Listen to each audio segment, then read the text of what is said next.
And we are on. We say all praises be to the Creator, all power to His people. In the name of Yahshua, the Black Revolutionary Messiah, I greet you, my brothers and sisters, in the spirit of truth and the words of peace. Shalom Aleichem. Giving a special salute to the Black Messiahs. Our motto is stop waiting for a Savior and be one. Stop waiting for a Savior and be one. Tonight, family, I have a legend, one of my heroes, on tonight.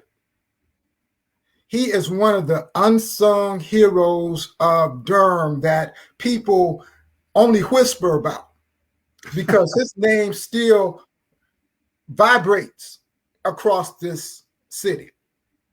If you want to make people who are in opposition to the rise of our people be quiet, bring up this brother's name. Ask them what their relationship was with this brother when he was out there building where he built, out there advocating. I'm talking about 1968 and before. One of the only voices in Durham who has stood up for Black nationalism, one of the only voices who bought Malcolm X's wife, Dr. Betty Shabazz, to Durham. Without further ado, I'm going to let you let me give him a proper introduction. He is the founder of Malcolm X University. He spent time in Africa with real freedom fighters. He was the superintendent of Milwaukee school system. He also taught or teaches at Marquette University. Without further ado, I bring to you, my brothers and sisters, the distinguished freedom fighter, Dr. Howard Fuller. How you doing, sir? Hey, I'm doing very good, my brother. I want to start out by doing a couple things. First of all, thank you for reaching out to me, and thank you for this opportunity to have this conversation. The second thing is I want to, just take a moment for all of us to honor Bob Moses, who just passed recently. Bob was like a real dude, right? Like, in the fight. It's interesting because I never met Bob when he was a part of SNCC. I actually met him in Tanzania because he had refused to go to the Vietnam War. And ultimately, he had migrated to Tanzania. So I think the first time I was in Tanzania is the first time I met Bob. And then I got to know him with the Algebra Project and all of the stuff that he had, then I got to know more about his history and all of that. I think the third thing I want to say is that while I appreciate the praise that you've given to me, the fact of the matter is that when I was in Durham, I learned everything that I know today, really, about fighting for our people from the people in Durham. While I was the lead organizer, there was Ben Ruffin, there was John Edwards, there was, she's young sister to me, like Sylvia Remington, who's still there, Nathaniel Louise Ballantyne, Mary Fox, like Ann Atwater, like all these people, man, who like stood up, like George Starks. I mean, like, we in your paper, you were talking about Mcdougall Terrace. Joyce, one of the groups that I organized in Durham was called the Mothers Club. And it was organized in Mcdougall Terrace, right? Because my theory was, they ain't gonna say nothing about a Mothers Club, right?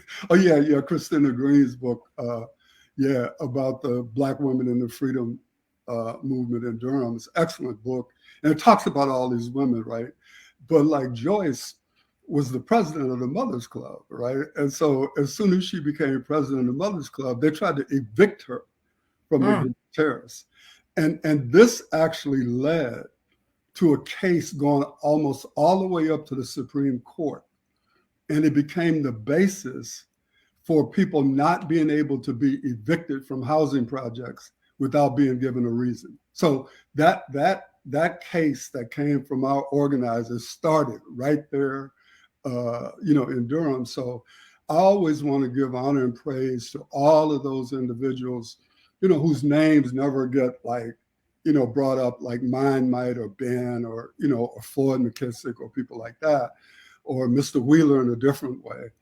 But, it's to know that, these people were like fighters, man. These were the people who were willing to stand up and had the most to lose, right? Because when we put together our first rent strike in Hayti, you can imagine, brother, what it was like to convince some Black people in 1965, to withhold their rent until these people came out to fix these houses, right? But we actually had a rent strike, and we put together a bank account, and we saved the money, and but it was hard, man. Like, I looked at and then I'll stop, but I looked at Bull City 150 because I didn't even know anything about that website, actually, brother, until you sent me your paper.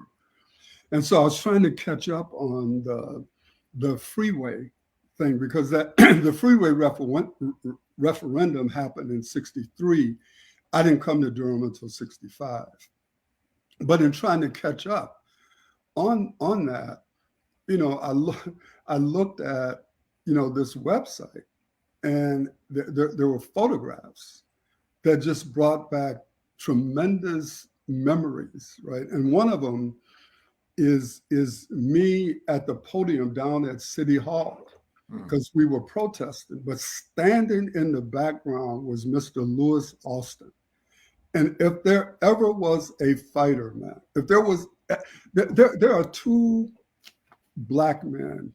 Yeah, Mr. Austin. Mr. Austin was like, he was like, man, he was not a scared Negro. I mean, Mr. Austin spoke his mind, right? Another man that people very seldom talk about is Oliver Harvey. Mr. Harvey organized the maids and janitors at Duke in the 40s, man. And so by the time I got there, Mr. and Mrs. Harvey were critical to the fight at Duke University. And they were the reason why Local 77, ASME, got formed at Duke University. And Mr. Harvey was about 5'6", 5'8". But I'm telling you, brother, you would have loved Mr. Harvey. I mean, he had no fear of these white people, man. And we're not talking about now, because, Frantz Fanon wrote a book, called Wretched of the Earth. Mm-hmm. And in this book, he said, every generation out of relative obscurity must discover its mission and fulfill it or betray it, right? So every mission of Black people, have had to decide what is their mission. Like, I just finished reading a book, Force and Freedom, by Callie Carter Jackson. And the beautiful thing about this book, brother, it's about the role of Black abolitionists in the 1850s. Right after the fugitive slave law was passed. And what a lot of us didn't know, and I really didn't know until I read this book, is that Black abolitionists, so all you ever hear about is every now and then you hear about Frederick Douglass or maybe Henry Highland Garnett, but you hear about Garrison, you hear about all the white abolitionists. You don't hear about the Black abolitionists, brother. You don't hear that they wanted to violently overthrow slavery. It was a lesson to me to learn that a Black woman financed John Brown's attack on Harper's Ferry. I didn't know that. I know a lot of us don't know that. We have no reason to know it if we don't study our history, right? Cool. So, but I'm just praising that because that book that Christina Green wrote is really a good primer to understand the role that Black women played, man, in all of the organizing work. And some of those women are still alive, like Ruby Gaddis, Sylvia, Louise Ballantyne, because when I was there, to talk about my book, they came to the book signing. So, I just want to make sure that we never not praise, all of those people who you never hear about. Yes, sir. Indeed. Now, the only time I've heard you speak was when you were here about 10 years ago at Hayti. And I was literally just blown away by your presentation. I did get a chance to ask a question. I think my question was, how does it feel to be back in Durham? And because you were basically in some quarters demonized when you were here. How does it feel to be back in Durham and get so much love now as opposed to 40 years ago? And you said some people are still mad I'm here. I hope so. But you talked about Mcdougall Terrace, and to put this into context, the same issues that were going on 40, 50 years ago, they're still going on to this day. There is a sister who is the president of Mcdougall Terrace, Ashley Kennedy, strong sister. She is fighting for the same things today that they were fighting for 40 or 50 years ago. They had mold. 2 years ago, they had to move everybody out because of mold. They had to move all of Mcdougall Terrace out. Now, Sister Ashley is fighting because of the bus drivers not picking the children up in time to bring them to school. So the same issues we're still going through. So what I want to do, since this is homecoming season and churches are having homecomings, HBCUs are having homecomings, I'm calling this Sankofa season because we have so many issues in Durham. And for those who aren't aware now, most people watching know what Sankofa means, but just in case, Sankofa is the Dinka symbol of a bird with an egg in its mouth who flies forward but looks backwards. And the thing is, in layman's terms, we can't move forward without knowing where we came from. And the egg would symbolize our future. So what I'm hoping to do with this Sankofa season is to get these voices who Durham doesn't know about and give us some kind of context of where we are today, because we have so many young people in Durham right now shooting each other. For the last 3 years, the murder rate in Durham has been higher than I've seen it since I've been here since 1985. Of course, most of the victims are young Black males. I would say the perpetrators because a lot of times the perpetrators are never found. So I don't want to make that assumption. But most of the time, the victims are young Black men. So what I want to do in this broadcast is talk about your history, going all the way back to when you first started organizing the Durham, going to Malcolm X University, and try to find where we went wrong. Where did we go wrong now with all the work that you and the other brothers and sisters you name?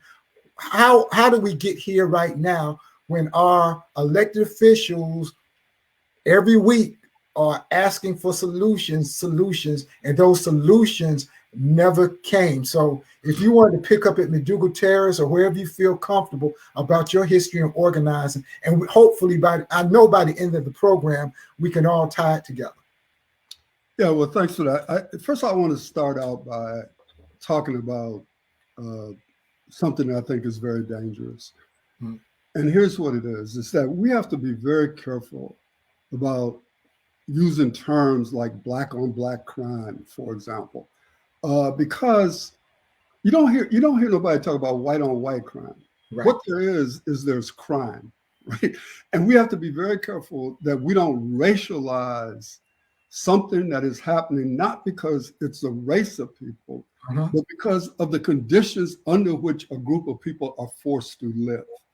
And so what happens is if you put people in conditions that really destroy their worth as human beings, then you're going to get the kind of response that we're getting. And clearly that's not just happening in Durham. It's happening all over the United States of America. It's happening in Milwaukee, Wisconsin, where I live.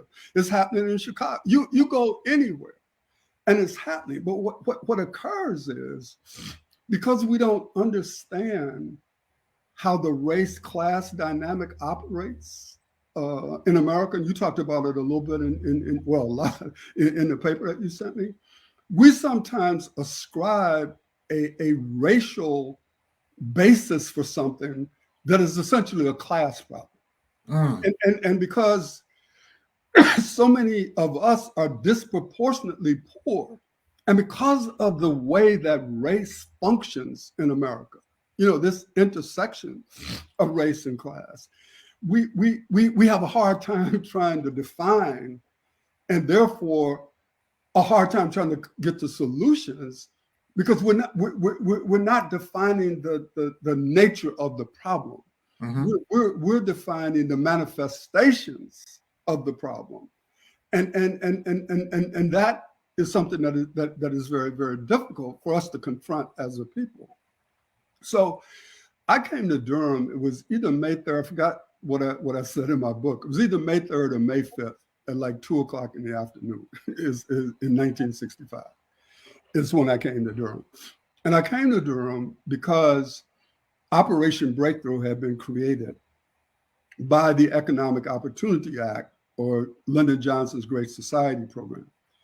But there's a book called A Change Comes Knocking, and there's actually a video that talks about the formation of the North Carolina Fund, because the North Carolina Fund preceded the Office of Economic Opportunity. So some of the design of the Office of Economic Opportunity came from the North Carolina Fund. And the North Carolina Fund was the brainchild of then Governor Terry Sanford. And he hired a tremendous man named George Esser to run the North Carolina Fund. And they went to the Ford Foundation, and I think they got $5 million or something like that. And then the Babcock Reynolds Foundation kicked in something. So they started out with $7 million. And their objective was to change the conditions of poverty in 11 counties in North Carolina, Durham County being one of those. After the North Carolina Fund was created, that next year, I think, the Office of Economic Opportunity was created. And these community action programs were created all over the country. One of them was Operation Breakthrough. And a lot of federal money came into North Carolina because of the existence of the North Carolina Fund prior to OEO actually being formed. So the way that the Operation Breakthrough was set up back then was they created 3 areas. And it was area A, B, and C, right? And the largest area was Hayti. And they needed a Black person to come in and, quote, run the program in Hayti. And so some friends of mine worked for the North Carolina Fund, and they told me, you should come interview for this position, because I was working at the Urban League. And so I came down. I'm pretty sure I was, seen to be pretty safe, Black man, got a master's degree in social work. But the interesting thing, brother, is that the only reason I got hired, or one of the main reasons I got hired, is because I passed the John Wheeler Floyd McKissick test. Because in addition to being interviewed by the people in the program, and it was a man named Foss who was the director, they sent me to be interviewed by Mr. Wheeler and by Floyd McKissick. And I'm positive that if either Floyd or Mr. Wheeler had said no, I never would have got hired. But in any event, they hired me. And they didn't know what they were hiring. Hell, I didn't know what I was when I arrived. All I knew was I wanted to do community organizing. The other thing that I knew was, Mr. Wheeler is an interesting person. I wanted to talk to you about that either this or some other time, as you referenced him in your book, in your article that you sent me. But what I came there with was, I came there feeling that there was going to be a war on poverty, and that people actually wanted to win the war. I was like, if we're gonna fight a war, I'm down. But the purpose of fighting a war is to win, and the only win is to eliminate poverty. That was one thing I thought. The second thing was something I've done all my life is if I'm in charge of something, I read whatever created it. And I try to understand what is in the law, what's in the statute. What did these people say? And there was a clause in the Economic Opportunity Act that said you have to have maximum feasible involvement of the poor. That was a critical line for me because what it said to me was two things. Number one, when a lot of these programs get created, the only people that get any money are people like me. Poor people don't get no money. You know what I'm saying? People tell me all the time, like, oh, you know, Howard, you can't end poverty by throwing money at it. Well, actually, that is the way you end poverty. It's by giving people money. In fact, there's research out there that says that cash programs for poor people actually have a longer term impact than all of these counseling and all this other stuff, because all that stuff does is give jobs to those of us who got degrees. So down there, man, one of the things I tried to figure out right away was how do I take this budget that I'm in charge of and hire some people who live in these neighborhoods so that they can get something out of this other than, this whole, if I teach you how to fish, it's better than giving you fish. My argument is, shit, if you're hungry, you need some fish so you can learn how to fish. Right. So you got to do both. And that was sort of my attitude. The other thing that I was thinking about was, if you're going to fight a war, you can't have the enemy on the board helping to plan the war. And one of the people on the board of Operation Breakthrough was a dude named Greenberg, who was the biggest slumlord in the city of Durham, man. And so one of the first things we did, man, was to organize to get his ass off of the board. We demonstrated in front of his house. I mean, we start, walking downtown about slumlords. And, I remember one night, man, we killed a whole bunch of rats and took it down to the city council, man. They was meeting. And we dumped all those rats right on the table where they was all meeting. Because my thing was, man, we not gonna be silent and be oppressed. You know what I mean? We gonna fight. And so you'll see in that history, like what Christina Green wrote, in that Bull City 150, all over, you'll see these demonstrations and signs and marching and in fact, the first time I was arrested in Durham, we were arrested because we had marched down to 5 Points. It was after the Orangeburg massacre, and we were marching to protest the Orangeburg massacre, man. And so we burned the effigy of the governor of South Carolina on a tree down in 5 Points, and the fire department turned these high-powered hoses on us, man. And so we were running back down Main Street, and a dude who became a judge, actually, like he started breaking out windows as we was, running, going back towards campus, right? Because how you had to cross the bridge back then and cross the tracks and all of that, right? And so that was the first night I got arrested. And I got arrested because the cops were like beating, it was Toby, beating Toby Fitch. And I interceded, and they threw me over the cop car, handcuffed me behind my back, beat me, took me down to the jail and beat me in the elevator. They took me upstairs and put me in a cell with a dude who had stabbed a woman, I forgot how many times, with a butcher knife. And they figured that this brother was probably going to do something to me. The problem was the woman he stabbed worked for me at Operation Breakthrough, and I knew him.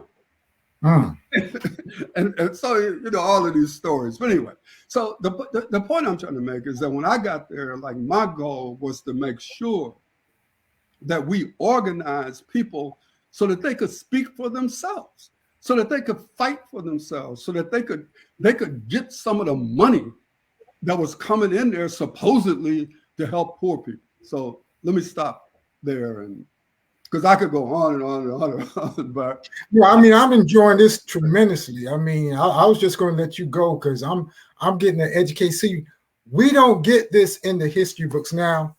You talked about this book when you were here. yeah,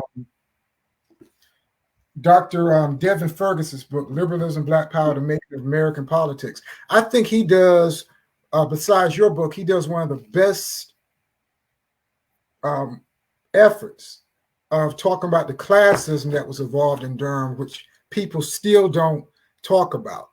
right. But you know what? But I wanted to say something to you about that. Mm-hmm. Okay, so I'm gonna use Marx for a minute, right? Okay, and so one of the things that Marx talked about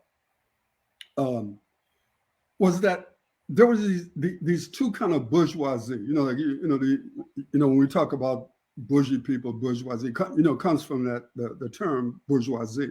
Mm-hmm. And so what they talked about were two two concepts. One was what's called a national bourgeoisie, and another is what's called a comprador bourgeoisie. And so the difference in those two things, those two sectors, or what do you want to call them, of people, is this: that what we have to understand is, back in the day when I was in Durham, the John Wheelers, Shag Stewart, all of the people who constituted like the black both political class, but also the higher level black economic class. Mm-hmm. Back then, they were what you would call a national bourgeoisie, meaning that there was an organic link between them and the masses of our people. And they were only going to be successful economically if the masses of Black people were successful economically. See, because you gotta remember, like the North Carolina Mutual Life Insurance Company, Mechanics and Farmers Bank, Mutual Savings and Loan, those were the three sort of focal Black economic institutions. Those institutions and the people who worked there and made money off it, that was not possible without Black people. Right. Because you had a segregated economic reality, right? So to a certain extent, people like John Wheeler and Shag Stewart and some of those people, they're different than the Black people who work for Coca-Cola. Because that's the so-called comprador bourgeoisie, because those people have no direct link to the masses of Black people. Whether the masses of Black people advance or not, it doesn't affect their material well-being, because their economic reality is not determined about how well Black people generally do, because because you no longer have that type of totally segregated economic reality, if you get what I mean.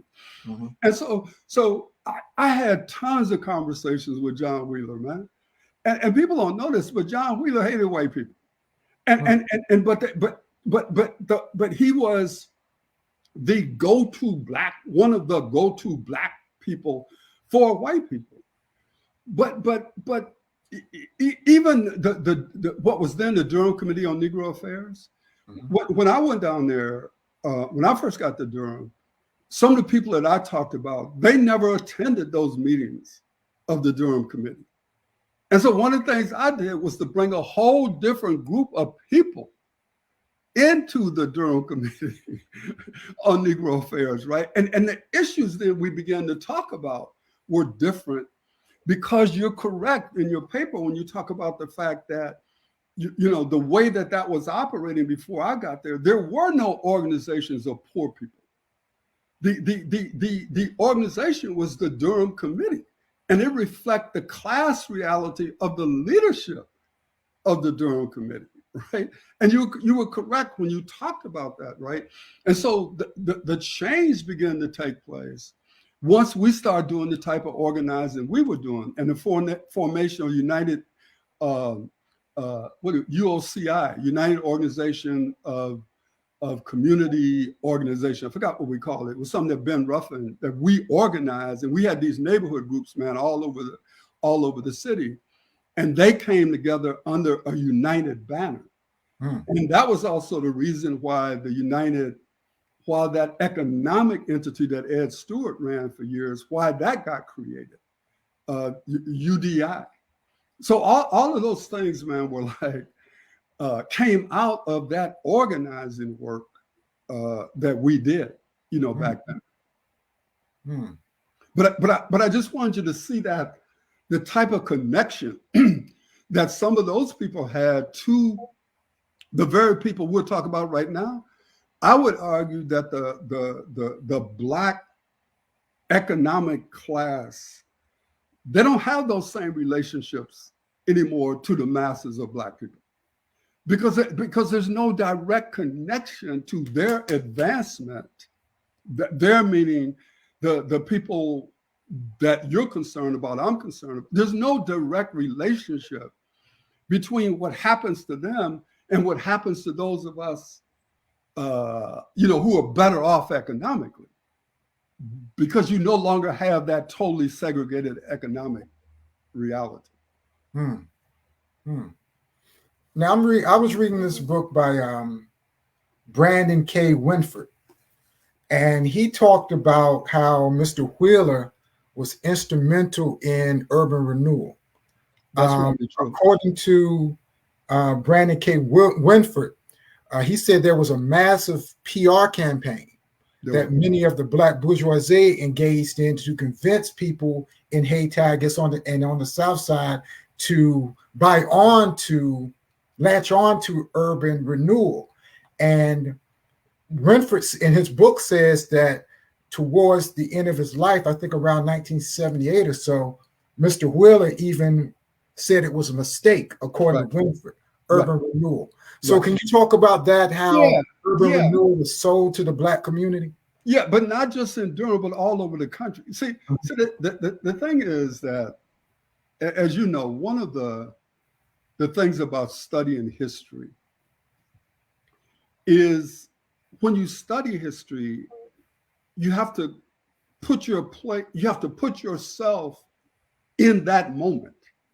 And like you hear young people there, oh, if I'd have been back then, I would have done X, Y, and Z. Nah, you talking smack now, but if you'd have been back there in 1940 under the boot of white people the way it was back then, you can't put where we are today and like just lop it on to this is what I would have done. Well, yeah, you can talk about that now because you wasn't back there. Right. You didn't have to face what people had to face back then, right? Just as we got difficulties today, there was difficulties back then. Mm-hmm. And so one of the things that Black people were struggling with and still are, like, how do you get decent housing? Mm-hmm. And so one of the reasons why people like Wheeler now would have bought into urban renewal is the same reason that Black people bought into it all over the country, because there were these promises, right, about, okay, even though we're going to run this highway, this freeway through your area, we're going to build, better housing. You're going to get better communities. We're going to relocate businesses. And so one of the things that I'm sure Mr. Wheeler was reflecting on were the promises made and the promises that never occurred. Right. That never happened. And we were bamboozled. But Black people have been bamboozled by all kinds of different programs that's supposed to save us throughout the years, right? And you could argue, well, y'all should have understood it at that moment. Well, no, we didn't understand it at that moment, because at that moment, it isn't like, how do I put this? We have to always be careful about romanticizing segregation. We always talk about, well, the Black community was closer back then, and there are elements of that are truth, right? But we shouldn't act like we weren't poor. We weren't like living under horrific conditions, right? And we shouldn't just, act like it was all good. Because one of the things about that Bull City 150 website is there's a video in there that shows propaganda that white people put out about what life was like in Haiti and all of this, right? And so I'm trying to give people some slack on this, man, to say that there's some stuff that people bought into, but now that you look at it through today's lenses, you're like, how in the hell could y'all buy into it? Well, you have to go back and understand what was happening at that moment in time, right? And some of what you said in your paper is accurate. Even back then, there were Negroes who were selling out, right? So let's be clear about that, right? We done had Negro sellouts for as long as we've been in this country, even before we got here. There were people who cooperated with white people in order to enslave us. I mean, that's a difficult reality to face, but if you understand history, you know that to be true, right?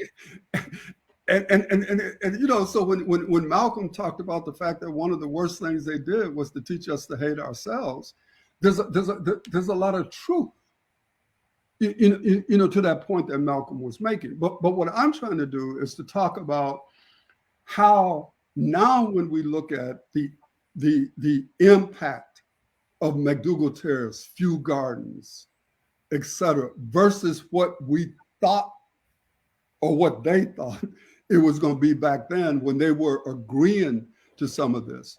And I really found Mr. Wheeler to be an honorable Black man. I know he was better off economically, but people like John Wheeler did a whole lot of things for Black people, man, that people never knew anything about, right? I mean, because the way they had to work back then, there were certain things that they did that he never talked about. And I know this from having long conversations with him, because I know that Mr. Wheeler could have put in the word and those white folks would have got rid of me, man. And what people don't know is that he and I were meeting all the time. It was like, and we understood that we were going to be playing different roles, just like Nathan Garrett. A critical person in all of this was Nathan Garrett when he became like the director of the Foundation for Community Development. Because Nathan and George S. and all of them provided cover, man, for some of the stuff that we were doing. Like this is how stupid I was. I went out and bought all these rifles, okay? And I had them in the back of my car. That was a car that was, Operation Breakthrough car. And I had a flat. This is the truth, man. I had a flat, and without thinking, I took it into the shop to get it fixed with all those rifles in the trunk of my car. And so they reported that, I had all these rifles. And then it got to be a whole big thing, like, what is this nigga doing running around with these rifles? But it was really, man, at a point in time down there, man, where, I felt like, we had to protect ourselves, man. Mm-hmm. You know what I mean? You could just be running around North Carolina, man, doing some of the stuff we were doing, and you weren't prepared to protect yourself. I mean, so there are people who know that what I'm saying, like Jim Lee, who is still in Durham. Jim is doing a lot of work in pottery and all of that. But Jim Lee took over my job in operation in the Foundation for Community Development when I quit. And the reason why I quit was because Sergeant Shriver was holding up money for the United Durham Incorporated unless they fired me. And so rather than that's Maria Shriver's father, actress, and wasn't she married to Arnold Schwarzenegger, or do I have that? Yeah, but I don't know if she was, but he was in charge of the Office of Economic Opportunity, and there was a congressman named Jim Gardner who ultimately ran for governor, and his main platform was to get me out of the state of North Carolina. Wow. So so there's just so much, man, so much rich history of the struggles in Durham, just as there's a rich history of the struggles of Black people throughout this country and throughout the world. And it's a struggle that goes on, obviously today. Mm-hmm. Wow, this is real stuff, family. You're not going to get in the history books. We're honored to have this brother. Talk to us about Black nationalism Yeah. and Malcolm X Libeartion University, because to me, Durham still is and has always been kind of against Black nationalism. Even when, in the 90s, there was the no bookstore people, then there was everybody else, so there's always been that division between those who would follow Garvey, Kwame Ture. Talk to us about how that played a role in Malcolm X University and the role of Black nationalism in Durham, because I think you were one of the first ones to advocate Black nationalism in Durham, if I'm not mistaken. Well, in my period of history, right? See, because we got to always remember that there's a lot of stuff that was going on, in the 20s and the 30s and the 40s, that don't really get reported, right? So I can talk some about, my role in that moment of history in which I lived. So what we got to remember is James Meredith tried to get into the University of Mississippi, mm-hmm. and they would not let him in, and so he started marching, and ultimately he got shot in the leg. And so then Stokely Carmichael, Kwame Ture, SNCC, and all of the big civil rights organizations joined to finish his march. And it was on that march that Willie Ricks coined the term Black Power. Mm-hmm. And Kwame Ture Stokely began in one of his speeches at one of the stops as they were marching, began to talk about Black Power. So I was probably one of the first people in the state of North Carolina to begin to use that term, Black Power. And there's a speech that's in this video that I'm gonna try to send you, because I don't know if I can get it to you, but there was an organization that was created up in the 4-county area of, it was Bertie County, Hertford, Northampton, Hampton. I can't remember the Northampton. Yes, sir. That 4-county area. Mm-hmm. They created an organization called PPOP. And what PPOP stood for. Ever heard? Let me write. I'm going to, of course, say this video, but I'm writing this down. It was called PPOP. And it was the People's Program on Poverty. See, so remember when I mentioned how the North Carolina Fund had set up the work in 11 counties throughout North Carolina? Mm-hmm. And these community action programs were created in these areas? Well, these community action programs were a part of the city or county government in many places. PPOP was the first of the organizations that were created that was controlled by the people themselves. And so there's a whole history to how PPOP got created. But in any event, they had a massive meeting, man, at an armory. I think it was in Hertford. Can't remember exactly which county it was in. There was maybe as many as 1,000 Black people there. I don't remember totally the number. And so they invited me to come up there and speak, right? So this is a speech that has been recorded, and that made me enemy number one all over the state. So I got up and said, look, when I was driving up here, all I saw was Black people working down in the holes and white people standing up over them looking.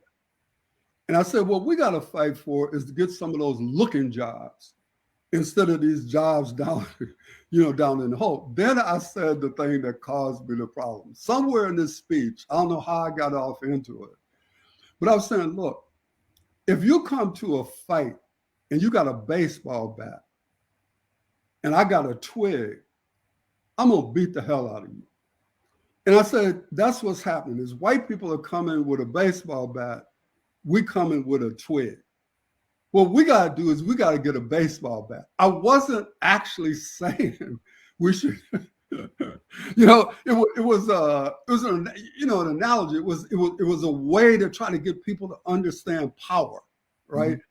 And so what people did was to take the literal interpretation of what I said, and they splashed it all over the state that I was telling Black people to pick up baseball bats. Maybe in the back of my mind I was, but what I was actually trying to do was to say, we ain't got no chance to win when we ain't got no power, right? And so that was flowing from the Black power analysis, right?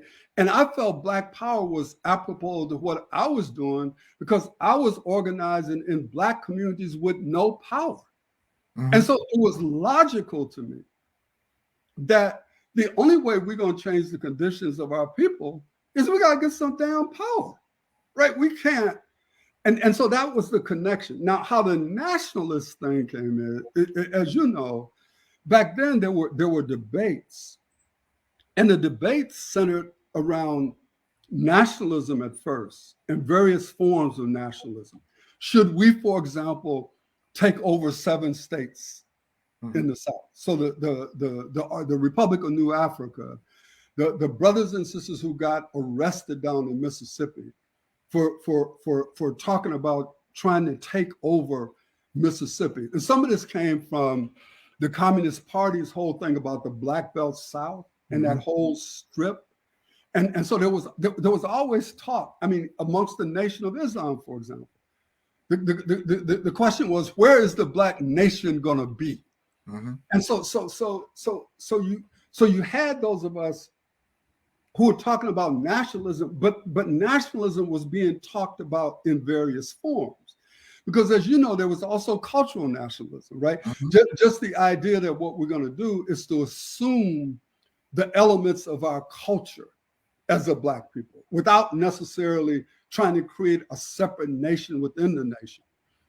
And then the Panthers probably reflected sort of a certain level of talking about nationalism, but bringing in the class issue.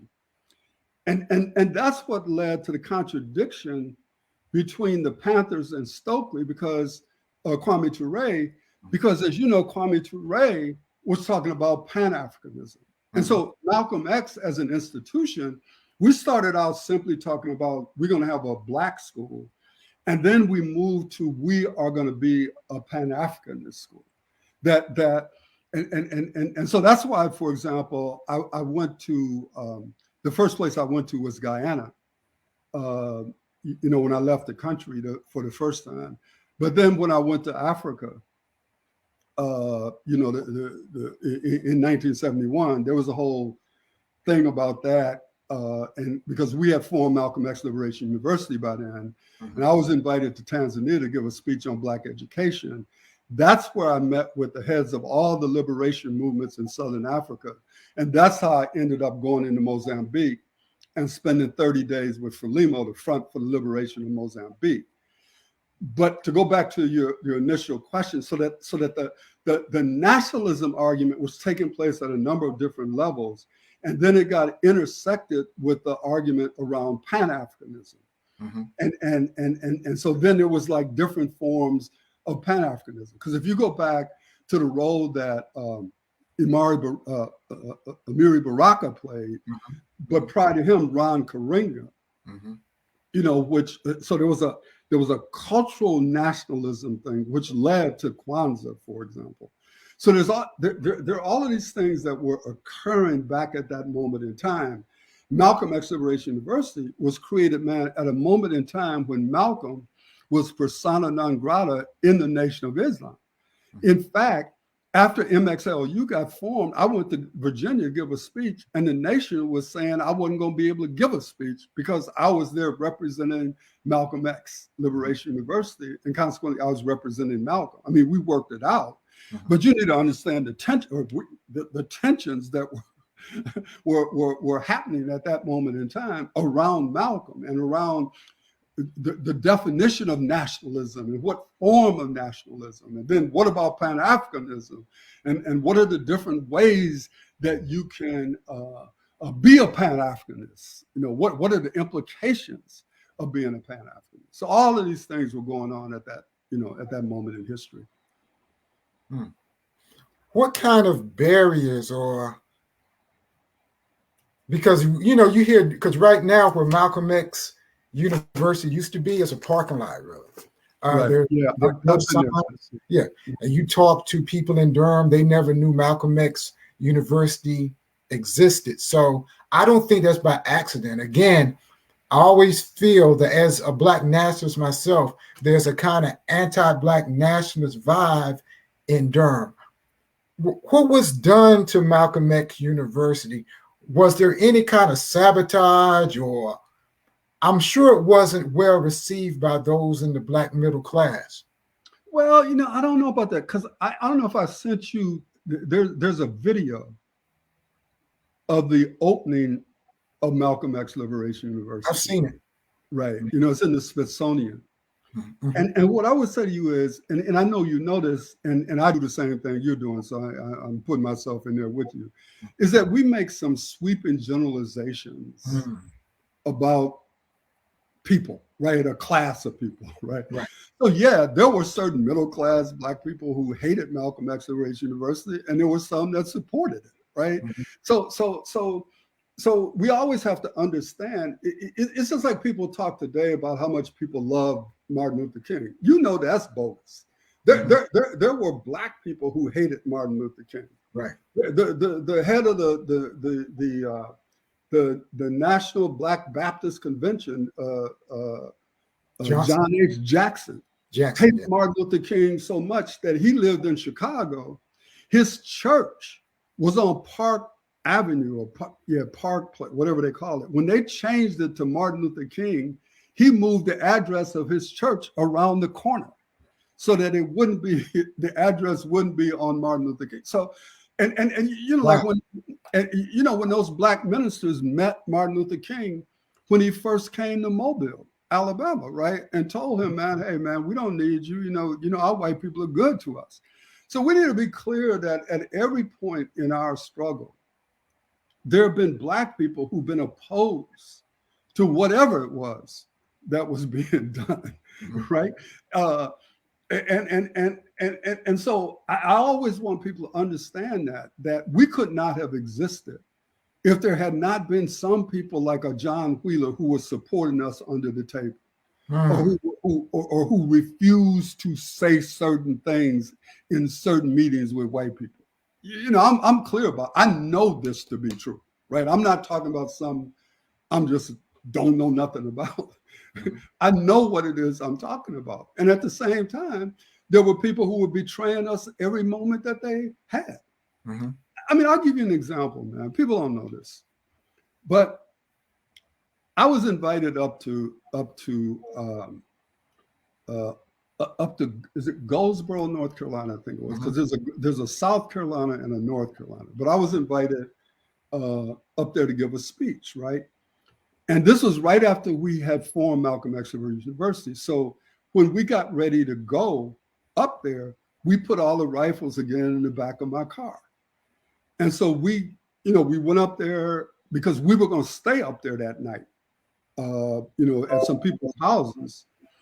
And so what happened, man, was that somebody reported that we had put guns in the back of the car.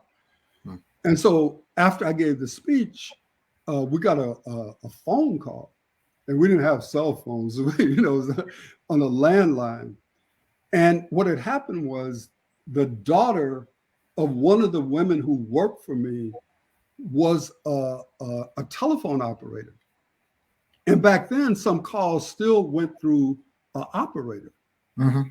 And she heard the FBI say that they were going to wait to see where we were going to stay because we had all these guns, and they were going to surround us. And there either was going to be a gunfight or we were going to be arrested.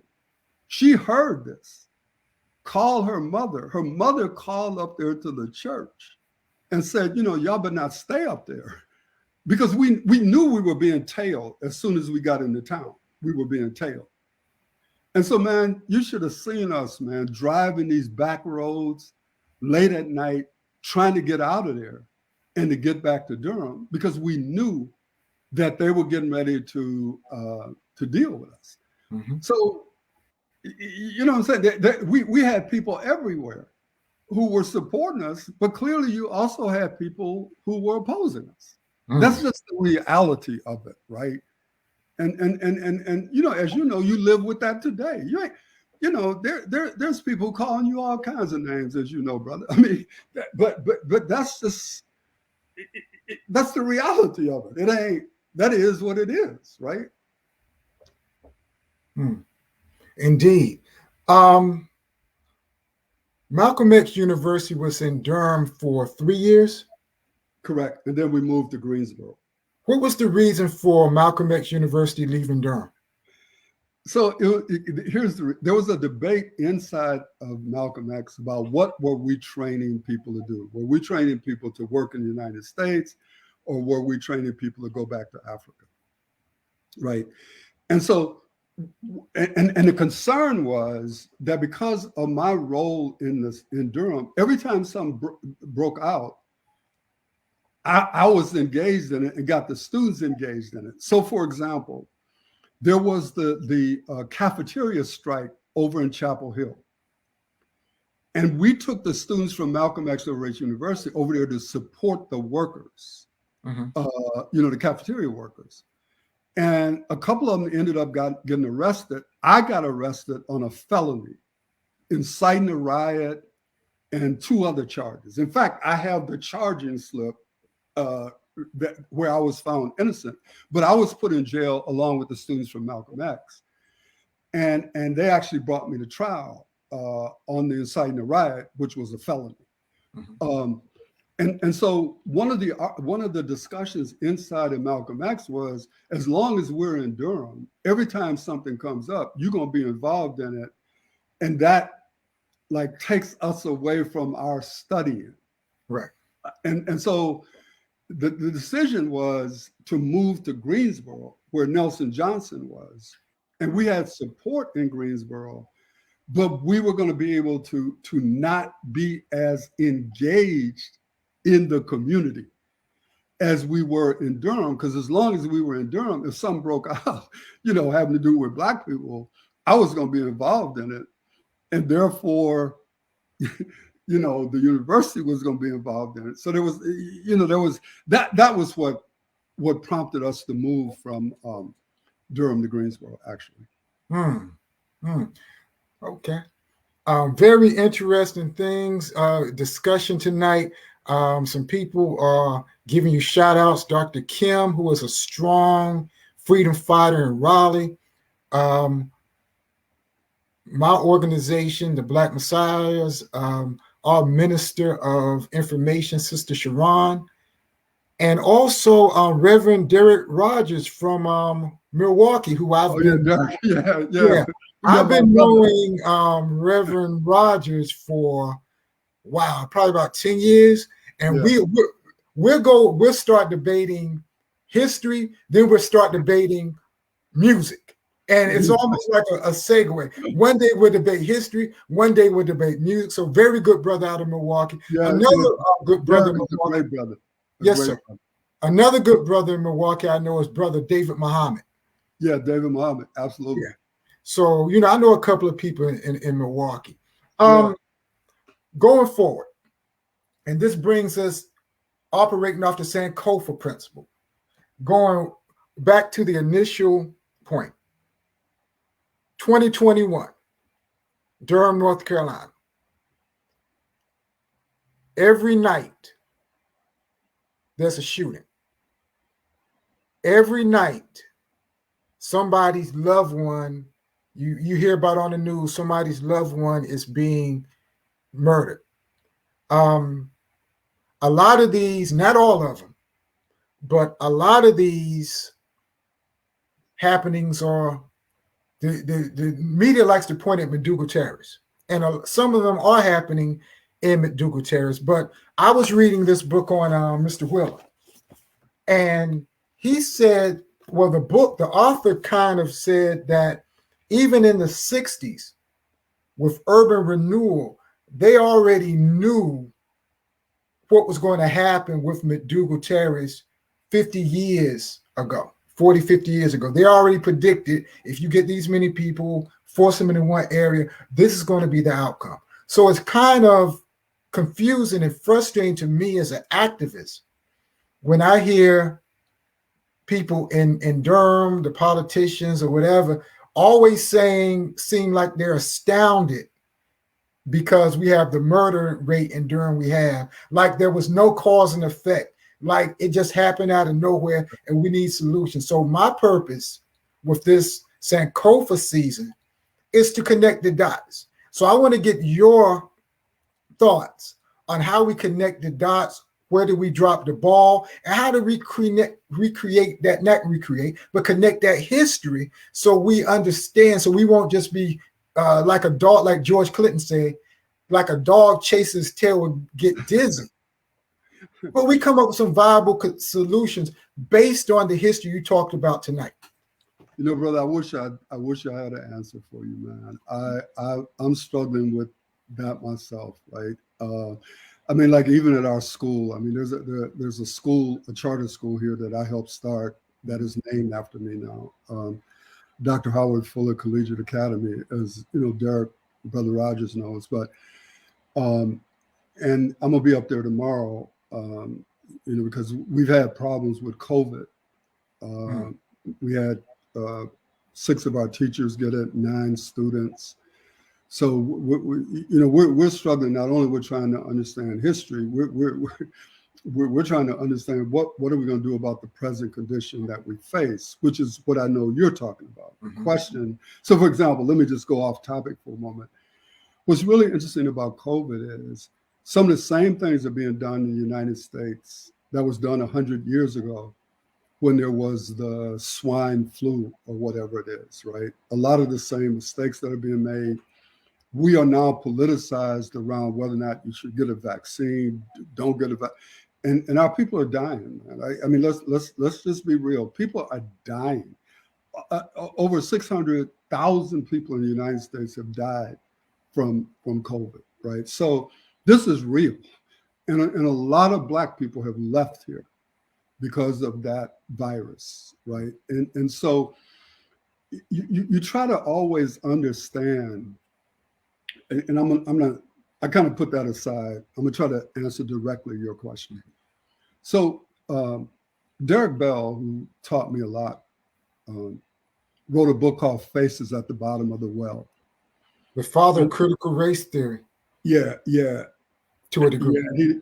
And really critical race theory came from critical legal theory. That's the whole thing as to how critical race theory evolved. And I actually know something about that. And I actually had conversations with Gloria Ladison Billings, who is today's current champion of critical race theory. And so that's a program in itself to try to get our people to understand what critical race theory is, what it isn't, and so forth. But I want to go back to what Derek Bell said. Derek Bell said, and this was a part of the development of critical race theory, that racism in the United States is not something that's tangential. It's woven into the fabric of American society. And so what happens is the nature of our oppression manifests itself at different points in our history. Because history doesn't go like this, history goes like this. So that you see some things repeat themselves, but they repeat themselves under a different set of historical conditions. So for example, in 1981, I don't know if Derek is on, but in 1981, a young brother named Ernest Lacy was killed by the police in Milwaukee, Wisconsin. And I co-led a group along with a brother named Michael McGee, a group called Coalition for Justice for Ernest Lacy. Why am I raising this? Ernest I didn't Lacy, know you co-founded that group. Yeah, because he's the brother. Yeah, he's the brother who said, if my memory serves me correctly, America had to 1995 to get it right, to work this mess out. Yeah, he was going to put tires on the freeway. Yeah. So, but anyway, Ernest Lacy was killed when a cop named Ely Opal put his knee on Ernie Lacy's neck in the same way that George Floyd was killed. This happened in 1981, my brother. The difference is there were no cell phones to take a video of it. There were eyewitnesses that were disregarded. And in fact, the first report from the medical examiner was that Ernest Lacy died of fright, F-R-I-G-H-T. Fright. Fright. So when Ernest Lacy was killed, there were no video cameras. But here we are, almost 40 years later, seeing a Black man killed in exactly the same way.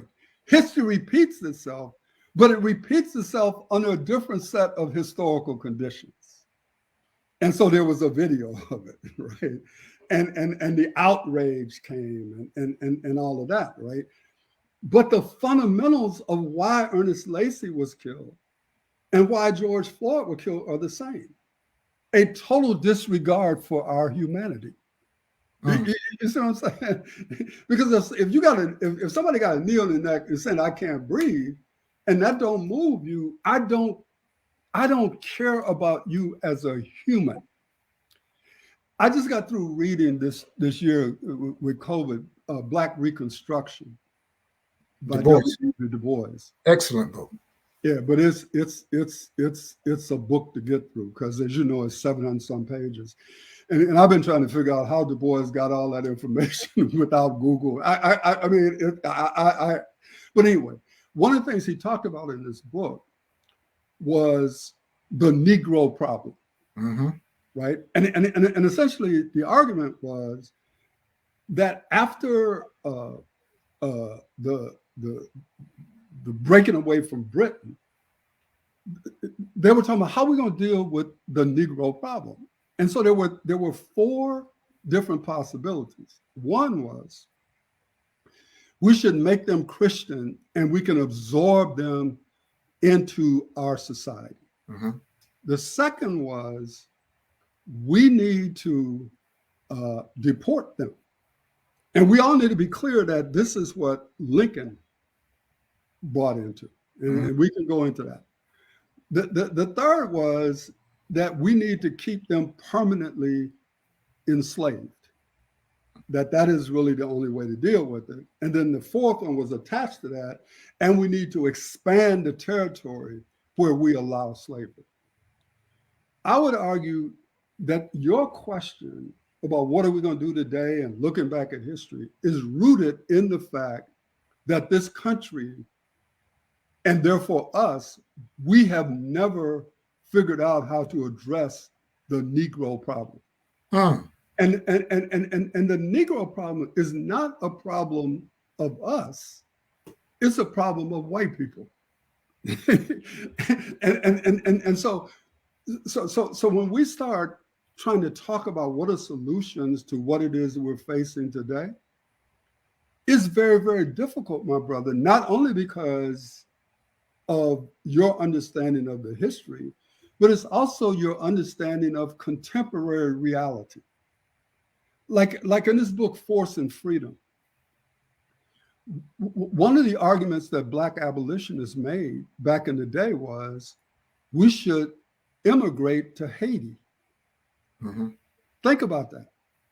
In 1850, people were saying the pathway to freedom for Black people is to immigrate to Haiti. In 2021, Haitians are being beaten at the border trying to get into the United States. So just think about that from a historical perspective, right? Because as you try to figure out from a Sankofa point of view, you can talk to people, a lot of young people who don't want to hear about the history, but there are young people who do. But we have to make the history relevant to current reality.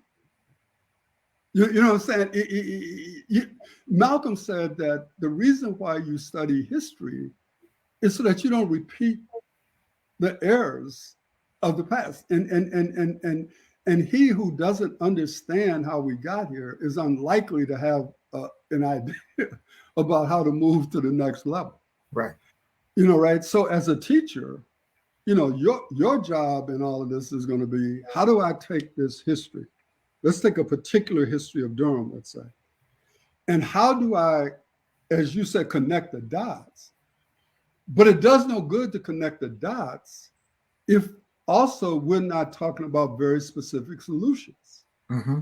And so, for example, it's clear to me that you are probably right in that the only way that you can begin to talk about righting the wrongs is through reparations for all of the descendants of the people who never got what they were supposed to get because the freeway was built, right? But as an organizer, you're going to have to ask yourself, how likely am I to get that, right? So you're sitting there saying, here's what I ultimately want, but what other things could I get that might advance the interests of my people? Mm-hmm. And so you're always struggling with the reform revolution dichotomy, right? Because you can make an argument that what reform does is it short circuits revolution. Mm-hmm. Mm-hmm. But then if you're gonna fight a revolution and get no results for a people, then what? I mean, we can talk all we want, right? But if at some point we don't do something that makes the condition of our people better, then what good are we other than talking? Mm-hmm. Right? And that was something that I believed as an organizer. I wanted much more than we ever got, but I always knew you got to get something that's real for people, man. You know, I mean, and I can talk about, I always look at the glass as half full right now, man. Like I wake up some days and say, what the hell did I do, man? When you look at the conditions, but I got to go back and at least say, look, here's people's lives who was changed by the work that you all did. Mm-hmm. It was never changed like we wanted to be, mm-hmm. but it's not correct to say that nobody's life is better off by virtue of the struggles that we've engaged in. The problem is going back to understand what Fanon said, and that is every generation out of relative obscurity has discovered its current mission and fulfill it or betray it. So that even though you can understand, well, what was the mission of Black people under slavery? If you read Stamp's book, there's a chapter in there that says, make them stand in fear. And so what was the mission of Black people in slavery? The mission of Black people in slavery was the fight to be free, fight to be liberated. And then the second part of it was to fight against fear and to fight for humanity. And the reason why I made the distinction between when I said freedom and I said, no, liberate, because I believe that we were liberated, but we were not free. And so there's this book that Leron Bennett wrote. He wrote Before the Mayflower, but he also wrote a book called The Making of Black America. Mm-hmm. And what he talked about in this book is that back during slavery, Black people were between a rock and a hard place. There was no possibility of escape and no possibility of being free. And so what they had to do was to try to extend the lines of hope and organization, right? And so where you are today and where I am today, brother, is trying to extend the lines of hope, not false hope, and the lines of organization that will fight to give us concrete change in the conditions of our people. Someone told me, you said hope several times, and somebody I really respect told me that when we first met, Queen Mother May Jackson, who was in SNCC, Queen Mother May Jackson, she said, Paul, you got to give the people hope. So to have you say it too, that's really mind blowing. The idea that we got to give the people hope that they can make a change, because right now in Durham, all we see is gloom and despair. There's no hope. The shootings aren't going to stop. We've been asking for the same solution for 3 years. So I guess what you're saying is fundamentally, I mean, primarily, the people have to believe, have hope. But you're only going to have hope if you see something happen. Right. You know, there's also this reality, and this is something that Derek Bell talks about in his book too, and it's something I believe deeply. My brother, I'm a pessimist about the possibility for my people, but I'm not a pessimist who therefore won't fight. Because I believe what Derek Bell said. He said that you have to fight even if victory is not possible, because not to fight is to co-sign on the injustice. So even if you get up and you don't see a pathway to victory, you still have to fight. Because otherwise what you're doing is you're saying it's okay. And so one of the things that Derek said, he was talking to this sister, elderly Black woman back in Macomb, Mississippi, I think in 1964. And he was saying, you know, like, how come, you know, y'all down here fighting? The white people got all the money, they got the guns, they got the government, and on and on and on. She said, look, I'm old. I can't speak for everybody, but God put me on this earth to harass white people. And so my view, man, is we have to harass, we have to fight. Even if you're not clear the day you get up where victory is. What you do know is somebody's got their foot on your neck. And that you have a responsibility to do everything you can to get that person's foot off your neck. Even though you don't know where he gonna go after he get his foot off your neck, you got to get his foot off your neck. And so what I'm saying to you is that there may be 2 or 3 very small things that you all can do, right? But if you can do those things, that is what gives people hope. I don't believe in false hope. I don't believe in this hope in the abstract. You know what I'm saying? I believe in hope that comes through struggle and hope that comes through movement, even though it doesn't get to the point that I wanted to get to. This has been an outstanding discussion, but I do want you, I guess, in kind of closing, what would you say to the young Black men who are watching this video, who are involved in the street life right now? Give me something, give them a message as someone who's met with real freedom fighters, who's a hero in his own right, in Almost Party. If you could give them a message that I could take to the streets. You know, it's interesting, brother, and I'm not going to be able to answer your question as well as I would like. At this point in my life, like I'm 80 years old, right?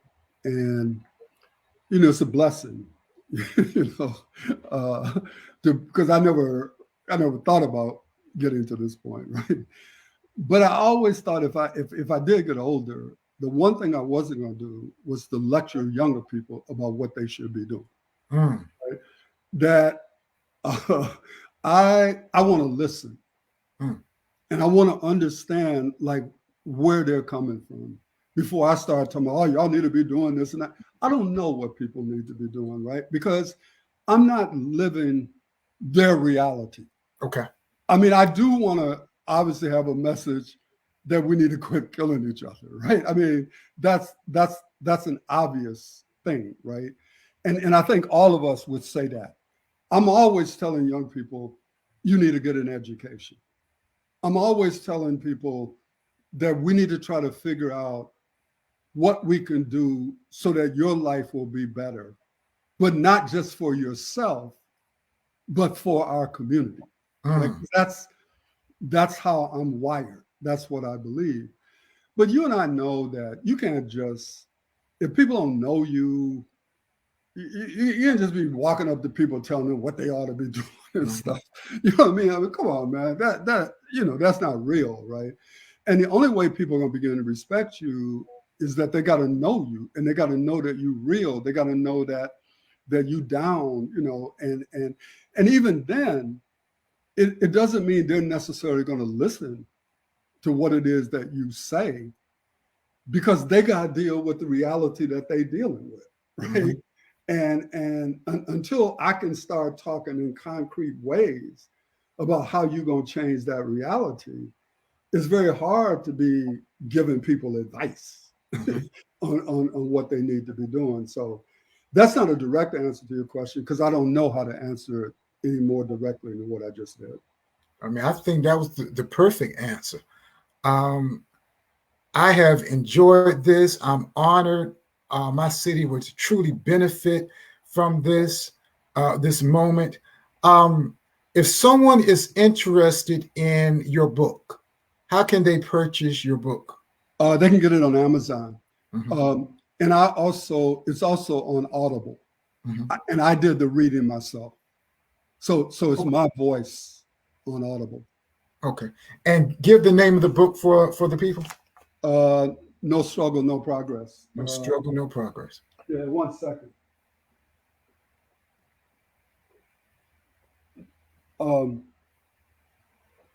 This is the book.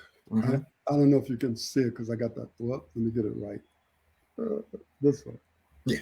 Okay, let me just turn this a little bit for a moment. So it's No Struggle, No Progress. And that picture of me, I remember exactly when this picture was taken. And what it was is that the day after Martin Luther King was killed, well, okay, let me tell you this story, quick story.